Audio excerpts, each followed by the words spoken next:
pinakamababang crime rate sa Naga City na itala sa pagdiriwang ng Peña Francia Festival.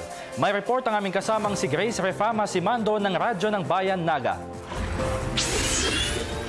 Ayon kay Naga City Mayor John Bonga, tuwing panahon ng Peña Francia Fiesta ay pinakamababa ang naitatalang krimen basado sa blotter ng police. Gayunpaman, nakatagdang pulungin ng pamunuan ng NCPO ang lahat ng mga security agencies, mga mall, store, restaurant, hotel owners upang talakayin sa kanila ang hinggil sa isyong seguridad ng mga negosyo, mamimili at mga bisita. Ipinahayag ni Naga City Police Superintendent Narciso Damaso Domingo na hihilingin nila sa lahat ng mga business operators na magtalaga ng mga CCTV cameras at security guards upang mapigil ang mga kawatan na dumarayo sa lungsod kapag fiesta.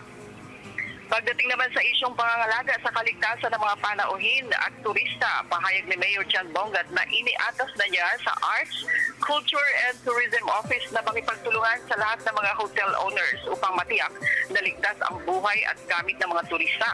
Sa ngayon, alertado na ang lahat ng mga barangay tanods at iba pang mga force multipliers na siyang makakatuwang ng PNP sa pagmantine ng tahimik at masayang pagdiriwang. Samantala, si Ara Isabel Chocos ng Naga City ang kinanghal na Miss Bicolandia 2015 na ginanap kagabi sa Coliseum.